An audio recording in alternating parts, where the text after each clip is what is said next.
Bismillahirrahmanirrahim. Assalamualaikum warahmatullahi wabarakatuh. Alhamdulillah wassalatu wassalamu ala Rasulillah, amma ba'd.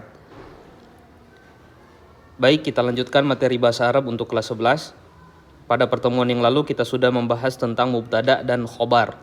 Dan ada beberapa yang sudah kita pelajari. Yang pertama adalah bahwa mubtada itu terletak di awal kata atau di awal kalimat. Dan mubtada itu adalah pokok kalimat atau inti kalimat. Nah, mubtada itu harus berupa isim ma'rifah. Apa itu isim ma'rifah? Isim yang beralif lam. Ya, isim yang beralif lam. Meskipun bukan semuanya alif lam ya. Tapi kebanyakan isim ma'rifah itu adalah beralif lam. Dan ma'rifah itu artinya sudah diketahui oleh pembicara maupun oleh lawan bicara. Yang kedua, mubtada terletak di awal ya, karena dia adalah pokok kalimat. Kemudian yang ketiga, mubtada itu marfu'. Harokat terakhirnya adalah dhammah, seperti itu. Kemudian khobar. Khobar itu adalah kata yang menjelaskan makna dari mubtada. Ya. Jadi dia adalah kata yang menjelaskan makna dari mubtada. Khobar terletak setelah mubtada. Meskipun tidak berarti bahwa kata setelah mubtada pasti khobar, tidak. Tapi yang jelas khobar itu posisinya adalah setelah mubtada. Oke. Bisa jadi di sini atau di sini atau di beberapa kata selanjutnya. Lalu khobar dia mengikuti mubtada. Mengikuti mubtada dari sisi apa? Dari sisi yang pertama mudzakkar atau muannas. Ya. Mudzakkar atau muannas. Laki-laki atau perempuan. Baik. Misalnya kalimat ini al-masjidu kabirun. Masjid itu besar. Nah, masjid, al-masjidu itu mudzakkar. Jadi dia mudzakkar laki-laki. Makanya khobarnya kabirun. Kabirun besar, bukan kabirotun. Kenapa? Karena masjid itu al-masjidu mudzakkar. Ya. Beda halnya kalau kita ganti kata al-masjidu dengan al-madrasatu. Ya. Kita ganti dengan al-madrasatu ya. Maka khobarnya kabiratun. Kenapa? Karena al-madrasatu muannas, begitu. Jadi khobar itu mengikuti mubtada baik dia mudzakkar atau muannas. Yang selanjutnya khobar itu marfu'. Jadi dia sama dengan mubtada. Kalau dengar kata marfu', maka itu maknanya huruf terakhirnya dibaca dhammah, ya. Huruf terakhirnya dibaca dhammah. Al-masjidu kabirun, ya, bukan al-masjida kabiran atau al-masjidi kabirin, tidak.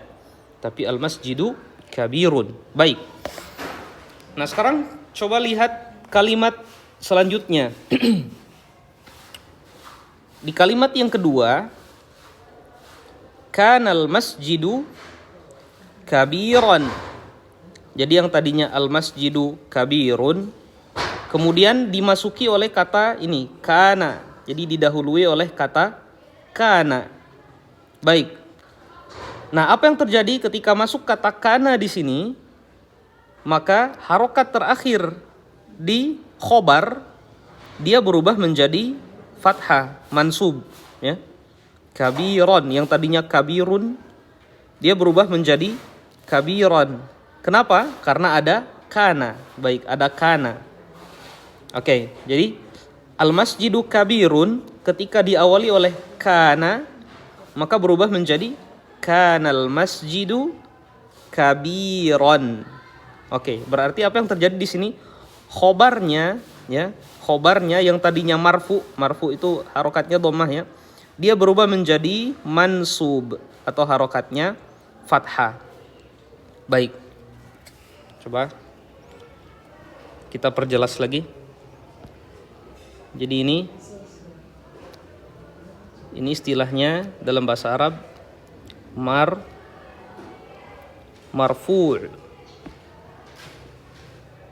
Marfu'. Tayyib. Marfu'un. Naam. Nah, kemudian kabiran ya berubah menjadi fathah. Nah, fathah dalam bahasa Arab istilahnya mansub. mansub. Baik. Jadi yang tadinya marfu dia berubah menjadi mansub. Apa yang berubah? Khobarnya. Jadi kana, kita bisa simpulkan di sini bahwa kana ketika masuk atau mendahului struktur mubtada khobar, maka khobarnya yang tadinya marfu berubah menjadi mansub. Seperti itu. Baik, bisa difahami sampai di sini ya. Selanjutnya yang ketiga, al-masjidu kabirun didahului oleh kalimat atau oleh kata inna. Baik, inna. Apa artinya inna? Kalau kana tadi tidak punya arti ya. Kana ini kadang diartikan fi'il madhi, jadi menunjukkan sesuatu yang sudah lampau ya. Atau kadang juga tidak diartikan. Misalnya al-masjidu kabirun itu artinya masjid itu besar. Kanal masjidu kabiron itu sama, artinya sama. Masjid itu besar. Ya, atau bisa juga kita artikan kana di sini dengan dahulu. Jadi dahulu masjid itu besar, begitu. Oke, jadi untuk menceritakan sesuatu yang sudah lampau. Nah, sekarang inna. Inna apa artinya? Inna artinya sesungguhnya. Oke. Inna artinya sesungguhnya. Jadi innal masjida kabirun. Sesungguhnya masjid itu besar. Nah, berbeda dengan kana tadi. Kalau di kana apa yang berubah? Khobarnya. Yang tadinya marfu, ya. Yang tadinya marfu kemudian berubah menjadi ini, mansub. Kabirun menjadi kabiron. Nah, kalau inna yang berubah adalah mubtada'nya. Baik. Jadi mubtada'nya yang berubah. Mana yang berubah? Ini al-masjidu. Jadi yang tadinya al-masjidu karena dimasuki inna maka dia berubah menjadi al-masjida. Jadi innal masjida. Innal masjida. Baik. Jadi dari sini bisa kita pahami bahwa inna di sini ya. Jadi kehadiran huruf inna pada kalimat ini merubah mubtada yang tadinya marfu, yang tadinya dhammah di situ berubah menjadi fathah, menjadi mansub ya. Jadi innal masjida. Jadi jangan sampai ada yang baca innal masjidu, itu salah ya. Contoh lain yang sering kita temui di dalam Al-Qur'an. Misalnya penggunaan kata kana. Ya. Wa kana Allahu afwan. Wa kana Allahu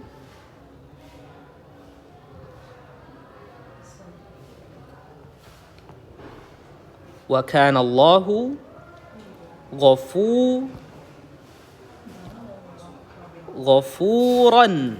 Naam. Ghafuran. Iya.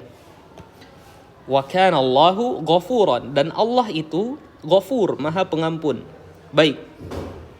Nah, sama seperti tadi. Jadi kanal masjidu kabiran. Nah, sama juga terjadi di sini. Wa kana Allahu ghafuran. Mubtada'nya Allah, khobarnya ghafuran.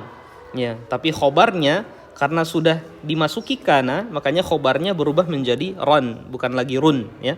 Bukan ghafurun. Jadi asal katanya atau asal kalimatnya ini adalah Allahu ghafurun. Harusnya begitu. Allahu ghafurun. Tetapi karena ada kana, maka ghafurun berubah menjadi ghafuran. Bisa dipahami ya? Nah, contoh yang inna. Innallaha. Baik. Innallah.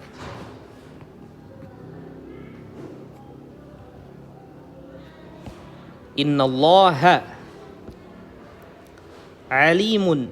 Ya. Innallaha, atau kita pakai kata ghafurun tadi. Innallaha ghafurun. Baik. Ghafurun. Oke. Jadi innallaha ghafurun. Asal kalimatnya atau bentuk awal dari kalimatnya sebenarnya Allahu ghafurun. Harusnya begitu. Tetapi karena dimasuki inna, karena didahului huruf inna, makanya harokat ha di sini ya, mubtada'nya, huruf terakhir dari mubtada, dia berubah dari marfu' menjadi mansub. Baik.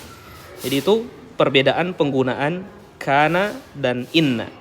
Baik, setelah ini kerjakan latihan yang akan diberikan berikut ini. Baik, sampai di sini materi untuk kali ini. Assalamualaikum warahmatullahi wabarakatuh.